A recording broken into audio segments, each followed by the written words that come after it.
तो बच्चों क्लियर दिख रहा है ना? यस, बिल्कुल क्लियर दिख रहा है। और आज हम लोग चैप्टर 10 में आगे बढ़ने वाले हैं और टॉपिक का नाम है surface energy and surface tension. भाई लास्ट जो लेक्चर था हम लोग उसमें जान चुके हैं कि भाई सरफेस टेंशन की दो डेफिनेशंस होती हैं। सरफेस टेंशन की ओके दो डेफिनेशन है बच्चों। इस सरफेस टेंशन की कौन सी दो डेफिनेशन है?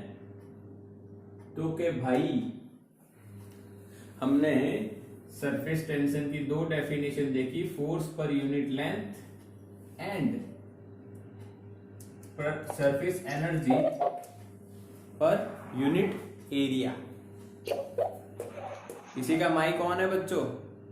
सरफेस टेंशन की दो डेफिनेशन हमने बिल्कुल क्लियर कर दी, इसमें कोई डाउट नहीं है।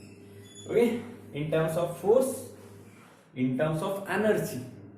और आज के जो लेक्चर है उसमें हम लोग सरफेस एनर्जी और सरफेस टेंशन को कंबाइनली समझने वाले। यानी इसमें हम क्या देखने वाले हैं, ध्यान से समझना, एक इंपॉर्टेंट टॉपिक है। यानी टोटल हम 3 देखेंगे। पहला जो रहेगा कि भाई how we have to do some work to increase surface area. Surface area जो होगा उसको इंक्रीज करने के लिए कितना वर्क करना पड़ेगा। Second, dependency of surface tension. And third, how to measure surface tension. ये 3 पार्ट हम देखने वाले, ये 3 पॉइंट्स आज के लेक्चर में हम देखने वाले हैं। Work to increase surface area, dependency of surface tension and finally how to measure surface tension. उसको कैसे मेजर करेंगे? तो चलो बच्चों हम लोग स्टार्ट करते हैं कि work to increase the surface area. Okay, तो सबसे पहले कोई भी सरफेस एरिया इंक्रीज करने के लिए कितना वर्क करना पड़ेगा ये देखेंगे। पहला पॉइंट है वर्क डन टू इंक्रीज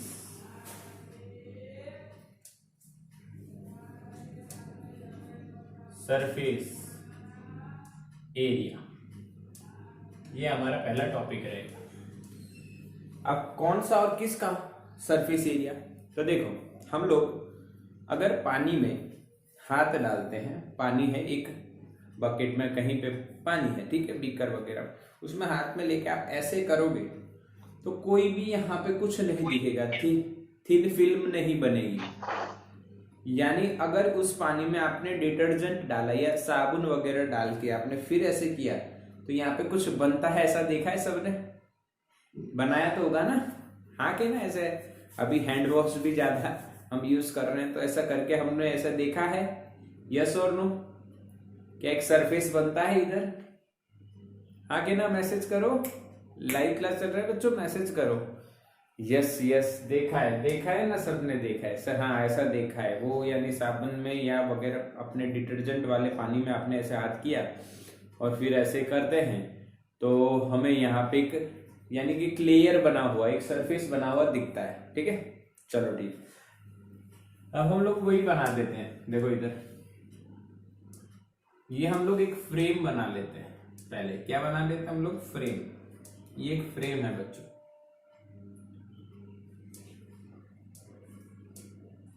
ठीक है? ये फ्रेम किसकी है? तो वायर की बना लो, सिंपल कोई वायर पड़ा हो घर में उसकी आप ऐसे फ्रेम बना लो, हाँ हल्का उसका। और ये जो वायर यहाँ पे हम लगाएंगे ये इस पे स्लाइड हो सके इस तरह से रखिए और इस पे एक छोटा सा यानी बहुत हल्का सा जो है वो धागा बांध दीजिए। क्या बांध दीजिए? धागा बांध दीजिए। अब आप क्या करोगे? देखो ये फ्रेम बन गई, इतनी बड़ी भी फ्रेम नहीं बनानी है, छोटी सी फ्रेम बनानी। उसको आपको डिटर्जेंट वाले पानी में ऐसे करना है और बाहर निकालना है। तो आप क्या देखोगे? यहाँ पे एक लेयर बन चुका होगा, ठीक है? और इसकी ये जो लेंथ है ये कितनी है? L। ठीक। अब आप क्या कर रहे हो, अब आपने इसको में देखा कि भाई यहाँ पे ये पूरा जो है साबुन का या डिटर्जेंट का पानी से जो लेयर बना है वो बहुत पतला है, तो उसको हम बोलते हैं थिन फिल्म। क्या बोलते हैं उसको? Thin film. बहुत ही पतला लेयर होता है। अब इसका कुछ एरिया होगा, डेफिनेटली कुछ एरिया होगा ही। दोनों साइड दिखेगा, हाँ दोनों साइड दिखेगा। आप ऐसे करके इधर देखोगे तो भी, इधर भी देखोगे, यानी दोनों साइड इसके क्या एयर है? तो क्या हाँ सर, दोनों साइड एयर है। अब इस लेयर की आप देखो तो कितनी लेंथ एयर के कांटेक्ट में है, तो ये साइड एल और ये साइड एल, टोटल कितनी लेंथ एयर के कांटेक्ट में है? 2L, यानी दो फ्री सरफेस है इसके, इस साइड भी है और उस साइड भी, और ये लेंथ दोनों एयर के कांटेक्ट में। पक्का ना? समझ रहे हो कि नहीं मेरी बातें? यस और नो? दोनों साइड ये एयर के कांटेक्ट में है, दोनों साइड एयर के कांटेक्ट में। यस और नो? बिल्कुल क्लियर। दोनों साइड, इधर भी एयर है उधर भी एयर है, यानी हमारे हाथ पे जो बना लेयर, ओके, ये लेंथ एल है, ये लेंथ एल है। इसका हमें कोई जरूरत नहीं है, नहीं तो इसको भी हम कुछ भी ले सकते थे, पर जरूरत नहीं है। ठीक है। अब ये जो डिटर्जेंट वाला पानी का जो लेयर बना है, इसके अंदर जो मॉलिक्यूल हैं वो एक दूसरे पे फोर्स लगा रहे हैं। यस, यानी वो अंदर की ओर खींचने वाला फोर्स लगा रहा है, जिससे पोटेंशियल एनर्जी क्या हो जाए? डिक्रीज। आके ना, इसकी एनर्जी कम रहे, जुड़े रहे, क्योंकि इस दुनिया में कोई भी बॉडी है वो अपनी एनर्जी कम रहे ऐसे ही फॉर्म में रहना पसंद करते। जैसे हम लोग कोई ऑब्जेक्ट को यहाँ पे रख के छोड़े तो अर्थ के ग्रेविटेशन के कारण नीचे जाएगा, क्योंकि यहाँ पे उसकी पोटेंशियल एनर्जी ज्यादा है, और वो हमेशा लो एनर्जी में ही रहना उसका यानी बिहेवियर होता है किसी भी ऑब्जेक्ट का। ठीक है, तो इसको अंदर की तरफ फोर्स लग रहा है, इनसाइड। किसके कारण लग रहा है?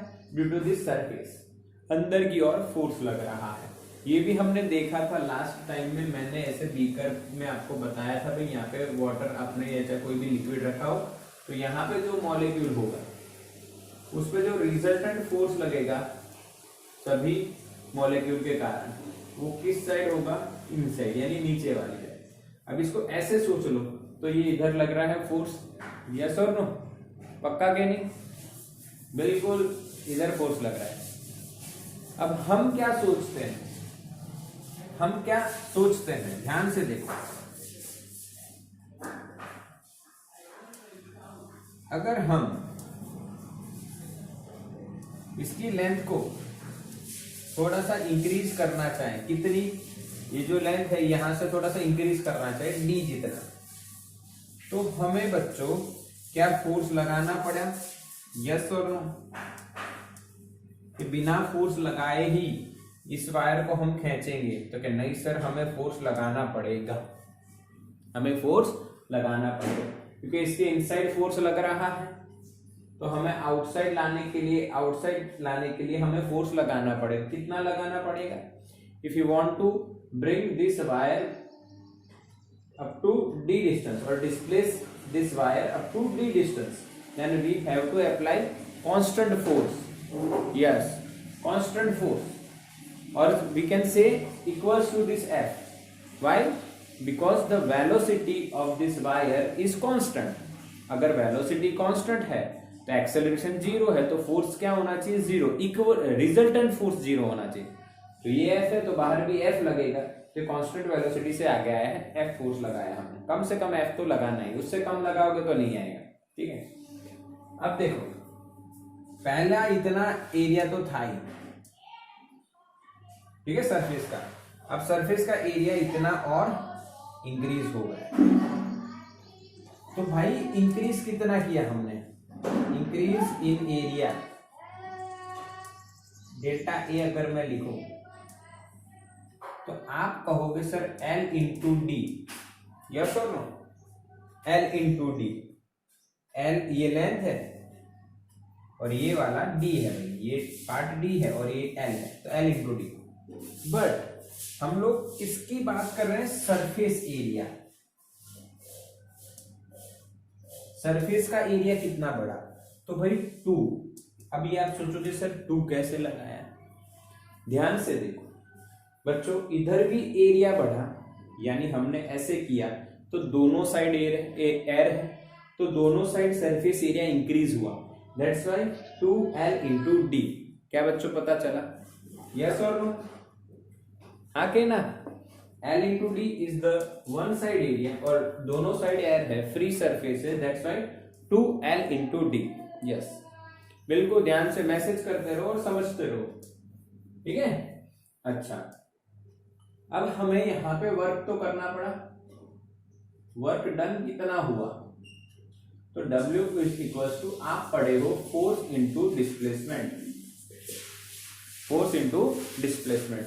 क्या बच्चों ये एक्सटर्नल फोर्स है, यहाँ पे ये जो F लिख रहे हैं ये असल में कौन सा फोर्स है, एक्सटर्नल फोर्स। तो एक्सटर्नल फोर्स इधर है और डिस्प्लेसमेंट भी इधर है, हम लोग इसको एफ डी कॉस 0 लिख सकते हैं, ठीक है। कॉस 0 क्यों, डी और एफ दोनों एक डायरेक्शन में है, दैट्स व्हाई कॉस 0। अब फोर्स कितना, तो यहाँ पे जो डिटर्जेंट या सॉप का जो भी लिक्विड हमने लिया था, उसका एयर के साथ जो सरफेस टेंशन है वो कितना है, मान लो S, यानी फोर्स पर यूनिट लेंथ, पर दो साइड है free surface, that's why 2L। तो सरफेस टेंशन क्या हो जाएगा, फोर्स पर यूनिट लेंथ, दो साइड फ्री सरफेस है भाई, उधर भी इधर भी दोनों साइड 2L। ओके, तो F क्या लिखा जाएगा, यहाँ पे देखो फोर्स क्या लिखा जाएगा, फोर्स को सब्जेक्ट बनाओ आप, तो 2L उधर गया, आप लिखोगे बच्चों S इंटू 2L T। समझ में आया, S इंटू 2L, फोर्स की जगह क्या लिखा हमने, S इंटू 2L, फोर्स क्या हो गया, S इंटू 2L। यहां पे लिख सकते हो 2 free surface, that's why there is a 2। Okay, चलो ठीक, तो ये क्या हो गया, S into 2LD, increase in surface area है, तो यहां पे डेल्टा ए लिखेंगे, तो this is the work required to be done, work required to be done for increasing this surface area by delta A. Okay, समझ में आया। तो यहां पे अब आपको सिंपल लॉजिक याद रखना है, वर्क में क्या होता था, फोर्स इंटू डिस्प्लेसमेंट। अगर उसमें एनर्जी लिख रहे हो, समझ रहे हो मेरी बात, यस यस, अगर उसमें एनर्जी ला रहे हो, तो अगर यहाँ पे आपको एनर्जी लानी है तो force into displacement, Newton into metre, this is already energy, joule.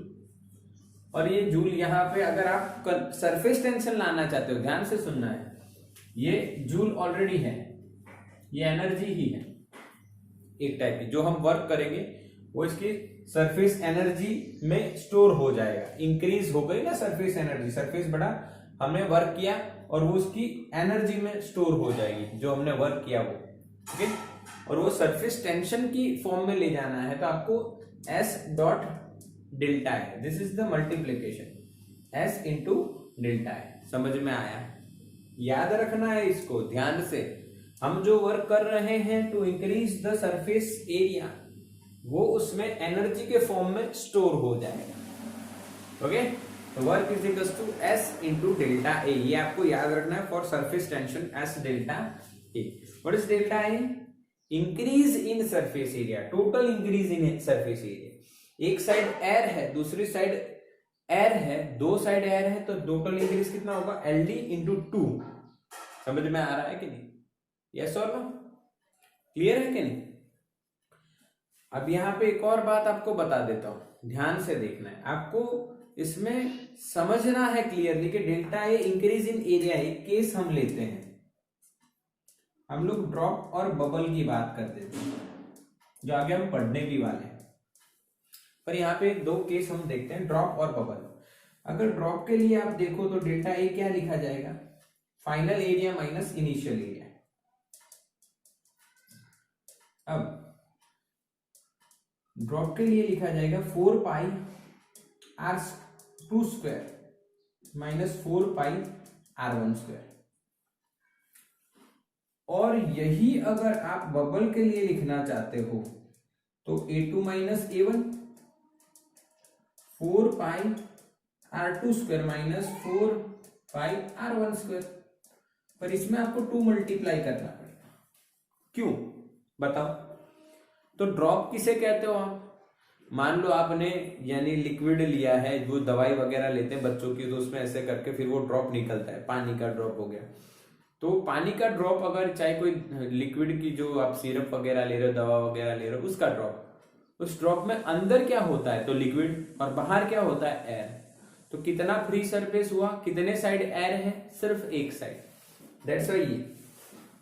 But bubble की बात करो, बबल की बात करो। अब ये जो बबल है ये भी ध्यान रखना है, बबल इन एयर है। अगर हम लोग बात करें बबल इन एयर, तो बच्चों एयर के अंदर जो बबल आएगा हम बनाएंगे, वो खेलने के लिए बच्चों का आता है ना, वो यानी डिटर्जेंट जैसा ही पानी आता है, उसमें फिर हम लोग एयर ब्लो करते हैं तो बबल बनते हैं। उस बबल में अंदर भी एयर होती है और बाहर भी एयर, यानी 2 फ्री सरफेस होते हैं। कितने सरफेस होते हैं? 2 free surface. That's why we have to multiply 2। यानी इतना तो एरिया चेंज हुआ ही, पहले R1 रेडियस था, फिर R2 हो गया मान लो, बट हमें 2 मल्टीप्लाई क्यों करना पड़ा? क्यों मल्टीप्लाई करना? क्योंकि 2 साइड है एयर। ठीक है, डन। तो स्क्रीनशॉट ले लो बच्चों इसको।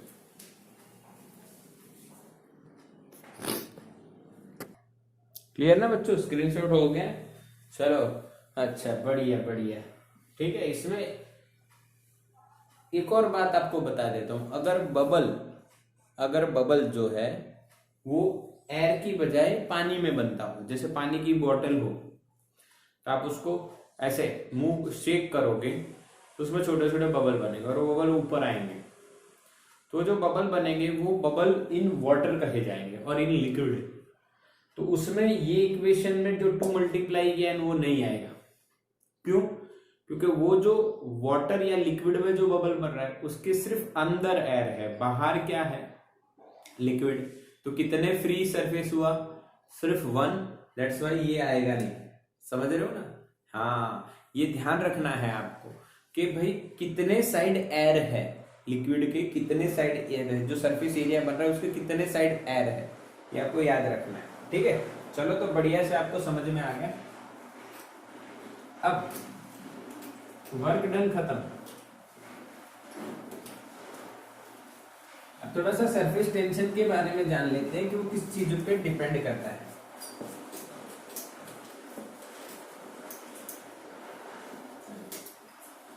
ओके, तो देखो समझो, इसको समझो, बिल्कुल समझो। Dependency of surface tension. पहले तो उसकी डेफिनेशन के हिसाब से उसके इक्वेशन जो बनते हैं वो देखो। Surface tension is force per unit length और surface tension is energy, surface energy per unit area. यानी इन दोनों पे डिपेंड करता है। देखो, and force per unit length और एनर्जी पर यूनिट एरिया दोनों पे डिपेंड करता है। कई लिक्विड में या कई फ्लूइड में, हम लोग लिक्विड की बात करेंगे, लिक्विड में ही ये हम कॉन्सेप्ट सीख रहे हैं। तो कई लिक्विड में क्या होता है, फोर्स या सरफेस एनर्जी ज्यादा होती है। यानी अगर उनमें ज्यादा है force and surface energy per unit area और पर यूनिट लेंथ, तो आप उसको यानी किसी चीज से ऐसे उठाते हो, एक साइड से पकड़ते हो, तो वो यानी पूरा सरफेस आपके हाथ में आ जाता है। ऐसा आप दूध को देखो तो दूध यानी प्योर दूध आप ला रहे हो और उसको फ्रिज में रखो या ऐसे रखो तो उस पर मलाई बनती है। रात को फ्रिज में रख दो, सुबह देखो तो उसमें ऊपर मलाई, तो उस लेयर को आप पकड़ते हो तो उसमें फोर्स पर यूनिट लेंथ बढ़ चुका है। तो उस लेयर को आप पकड़ सकते हो और देख सकते हो। ये देखो, नहीं तो मम्मी को पूछो, अगर वो घी बनाती हैं घर पे तो हाँ, पहले मलाई इकट्ठा करती हैं फिर उसको गर्म करती हैं और आपके घर में एक अजीब सी स्मेल भी आती होगी, कभी कभी वीक में एक दो बार या शायद ऐसा होता होगा, ऐसी स्मेल भी आती होगी कि ये अजीब स्मेल है। और मम्मी को पूछोगे तो वो कहेगी कि मैं घी बना रही हूँ। तो घी बनाने की प्रोसेस ऐसे ही स्टार्ट होती है, दूध में से मलाई निकाली जाती है। तो वो मलाई निकालते टाइम आप देखो तो अगर मम्मी हाथ से ही उठाती है, नॉर्मली हाथ से उठाए तो वो पूरी मलाई ऐसे हाथ में आ जाती, यानी नीचे पूरा वो दूध है जो लिक्विड है और वो मलाई बन चुका है, तो उसमें फोर्स पर यूनिट लेंथ ज्यादा है। समझ में आया? यस और नो? हाँ के ना? फिर दूसरा एक एग्जांपल आपको देता हूं। अगर आप चाय पीते हो तो आपने चाय देखी है, तो भाई चाय जो है उसको गर्म करके वो ठंडी होती है तो उस पर मलाई बन जाती है। तो कई लोगों को मलाई अच्छी लगती है, कई लोगों को नहीं लगती है। जिनको नहीं लगती है वो चाय पीना चाहते हैं तो या तो उसको फूंक मार मार के पीते हैं मलाई को हटा के, या कुछ लोग इसमें टाइम वेस्ट नहीं करते, उसको ऐसे पकड़ के निकाल देते हैं। तो उस टाइम पे आप देखोगे तो मलाई के अंदर जो फोर्स पर यूनिट लेंथ है यानी सरफेस टेंशन वो ज्यादा है। अगर कम हो तो मलाई आप पकड़ नहीं सकते। हाँ, यानी वो मलाई क्या होती है, लेयर ऑफ द चा ऊपर का। इसी तरह से पानी के ऊपर भी लेयर होता है, पर उस लेयर को आप पकड़ के नहीं ऐसे कर सकते क्योंकि उसमें सरफेस टेंशन कम होता है। ठीक है? अच्छा, एक और बात देखो आप बढ़िया सी कि भाई आप एक बात समझो कि अगर कोई ग्लास में आपने पानी रखा है और उस पानी को निकाल दिया आपने और फिर बाद में साफ किया तो इजीली साफ हो जाता है। हाँ, नॉर्मली हाथ से कर दो या कपड़े से कर दो तो हो जाता है। पर अगर वही उसकी जगह तेल रखा होता तो तेल है ना, वो जो ग्लास है उसकी सरफेस पे चिपक जाता है, स्टिकी हो जाता है। उसके लिए आपको क्या करना पड़ेगा बताओ? हाँ, ऐसे नॉर्मल कपड़े से साफ करोगे या हाथ से साफ करोगे? होगा नहीं, हाथ से साफ करोगे नहीं होगा, फिर भी उस पर तेल रह जाएगा, चिकनाहट रह जाएगी। यस और नो? हाँ, यस। फिर आप क्या करोगे तो उसको साबुन वगैरह या जो उसके लिए पाउडर आता है बर्तन साफ करने का वो लगाते हो और उससे वो क्लीन हो जाता है। अभी साबुन वगैरह डालने से क्या होता है तो देखो, अगर ऑयल और वो जो मान लो स्टील का ग्लास है तो उसके बीच का सरफेस टेंशन ज्यादा होता है, वो यानी चिपका हुआ रहता है। अब अगर आपने सॉप या कुछ और डिटर्जेंट वगैरह कुछ यूज किया तो उसका सरफेस टेंशन कम हो जाता है। हाँ, इसीलिए वो वहां से फिर वो साफ हो जाता है। समझ में आया? उनके बीच का फोर्स कम हो जाता है, फोर्स पर यूनिट लेंथ। ये बातें हैं कुछ जानने लायक। अच्छा, दूसरी एक और इसमें बात ये जरूरी आप जान लीजिए, surface tension depends on temperature also. तो टेम्परेचर पे कैसे डिपेंड करता है सरफेस टेंशन? तो देखते समझते हैं। देखो, वही चाय वाला एग्जांपल लेते हैं कि अगर चाय आपने गर्म की और फिर ठंडी हो गई तो यहाँ पे क्या बन जाती है? मलाई बन जाती है, लेयर बन जाता है। और जैसे ही आप टेम्परेचर इंक्रीज करते हो तो मलाई टूटने लगती है, यानी उनके बीच का जो सरफेस टेंशन है वो डिक्रीज हो जाता है। यानी surface tension depends on temperature. बोलो, क्लियरिटी आई? ओके। अच्छा, तो इसका स्क्रीनशॉट ले सकते हो। अब हम देखेंगे थर्ड एंड लास्ट टॉपिक इस 710.7.2 का, how to measure surface tension. यानी हमने कहा कि पानी का सरफेस टेंशन कम है और ऑयल का ज्यादा है, वो हम मेजर करने वाले हैं। देखो कैसे, ध्यान से देखना है कैसे मेजर किएंगे। अगर आप क्वेश्चंस देखोगे टेक्स्ट बुक में या किसी रेफरेंस बुक में तो सरफेस टेंशन इज गिवन कि भाई इसका सरफेस टेंशन इतना न्यूटन पर मीटर है, 100 है, 200 है। तो सरफेस टेंशन कैसे मेजर किया जाता है? तो थर्ड पॉइंट हम इसमें देख रहे हैं, how to measure surface tension. भाई किसी का माइक ऑन है यार। अब आपका माइक ऑन हो जाएगा लाइव क्लास में तो रिकॉर्डिंग में आपका आवाज साउंड जो अजीब गरीब आता होगा वो पूरा रिकॉर्ड होगा। ठीक है, थोड़ा सा देख लीजिए, how to measure surface tension, इसको कैसे मेजर करना है। तो देखो, सिंपल ट्रिक है, एक बीकर ले लो, उस बीकर में आप लिक्विड भर दो, ठीक है। अब यहां पे आप लोग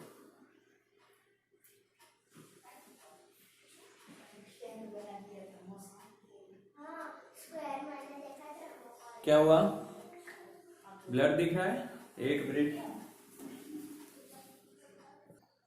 अब क्लियर दिख रहा है?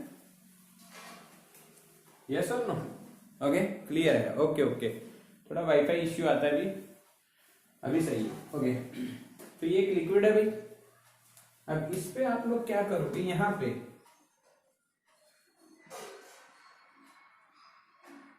एक ग्लास की जो प्लेट आती है, मान लो L लेंथ की है, ओके, और बहुत पतली है, वो आपकी स्लाइड आती है ना, उससे भी पतली आती है।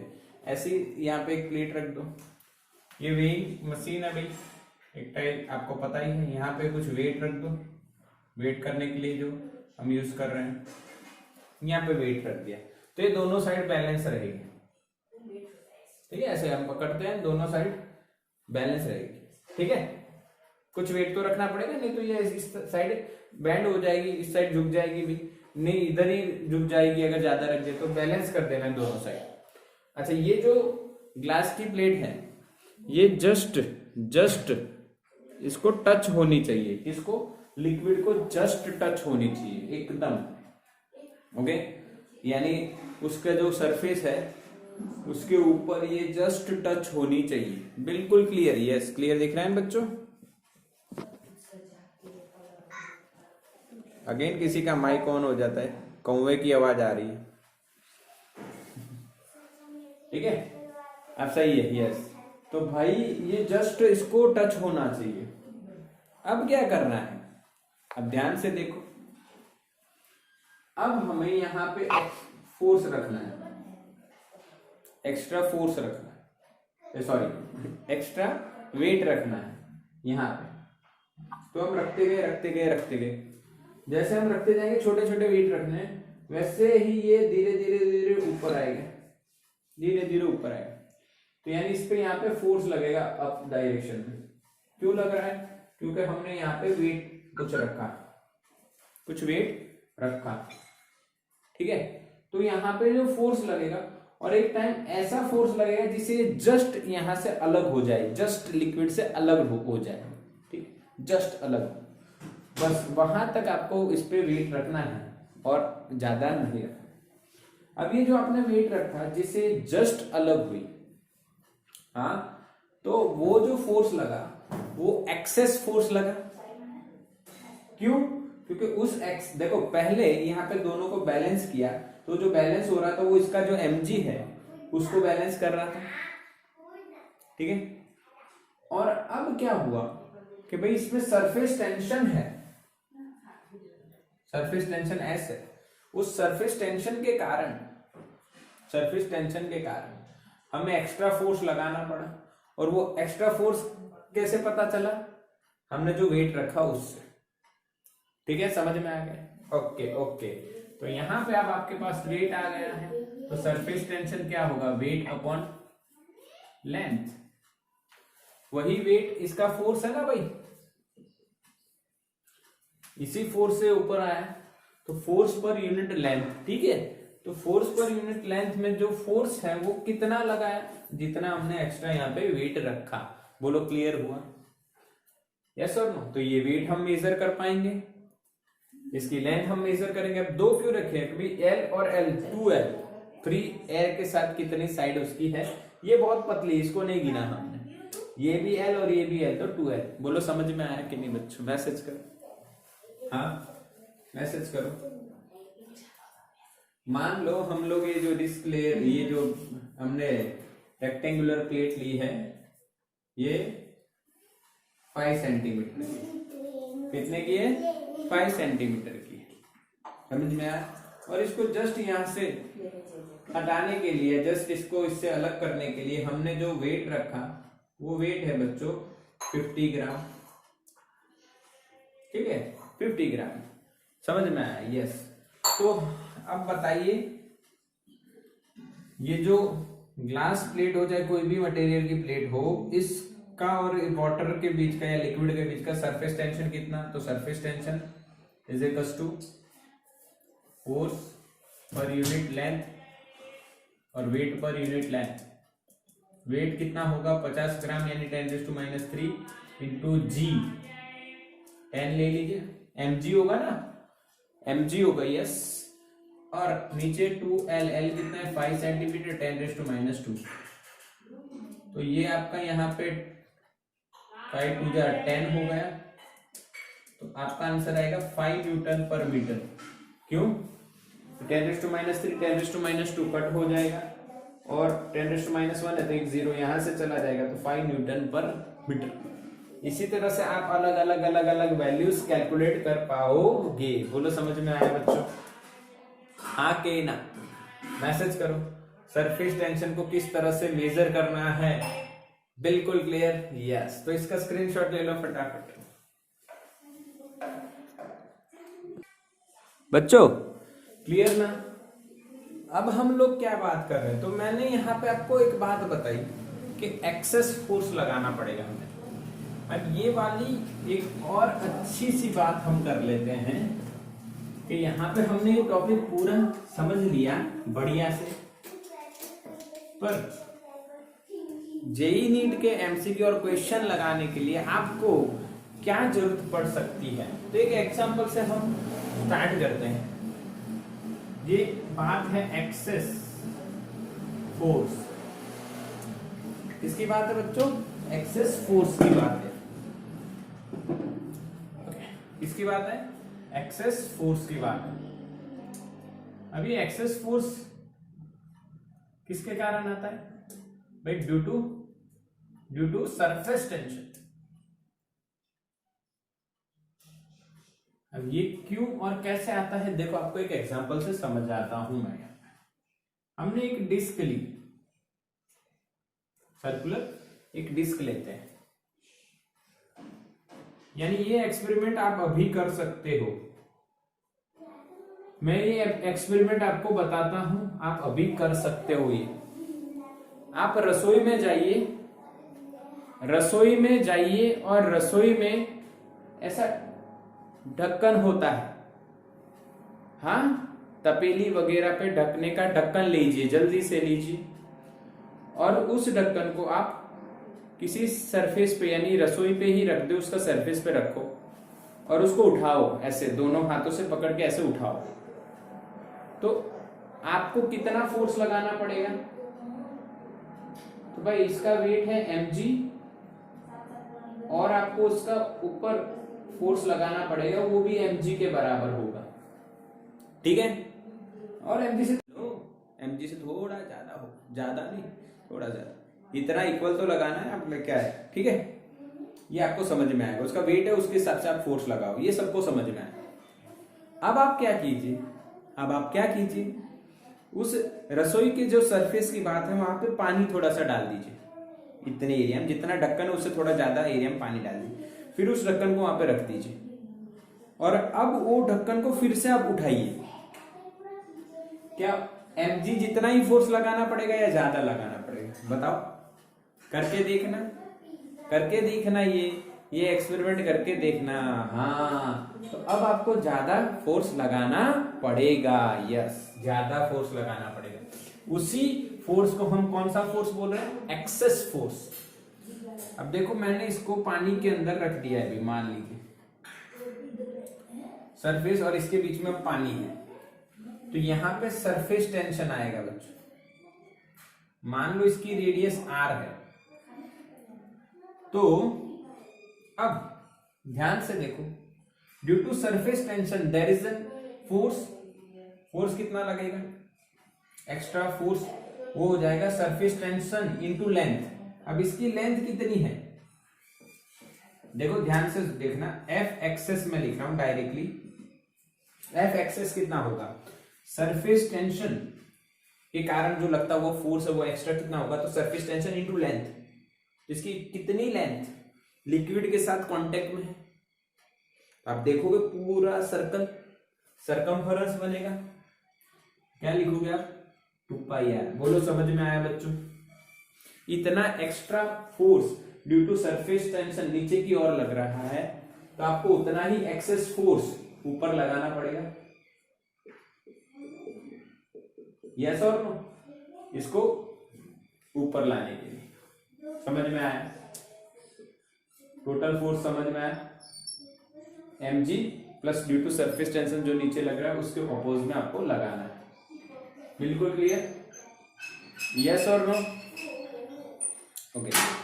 सेकंड पॉइंट बच्चों, सेकंड पॉइंट अगर एक एग्जांपल लें तो भाई एक डिस्क ही है, हॉलो डिस्क लेते हैं। अब ये हॉलो डिस्क कौन सी डिस्क, यानी हॉलो मत लिखो, यानी रिंग लिखो, पर उसका जो एरिया है सरफेस एरिया वो ज्यादा है, ऐसा है। मान लो ये शेप है,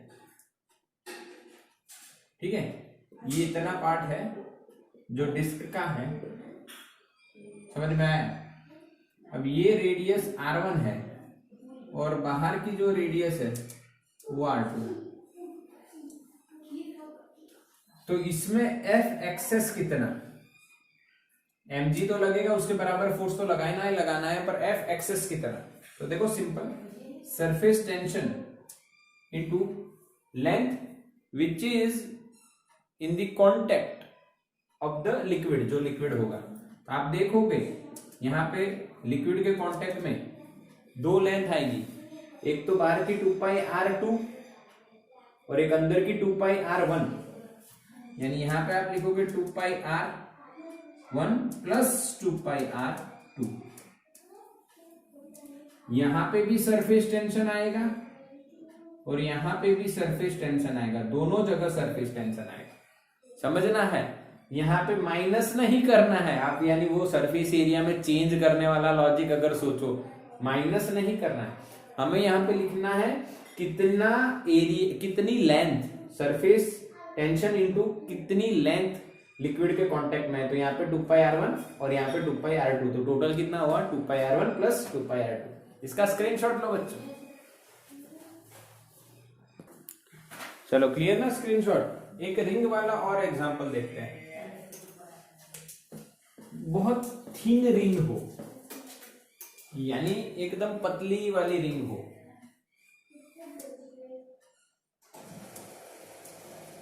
इस तरह से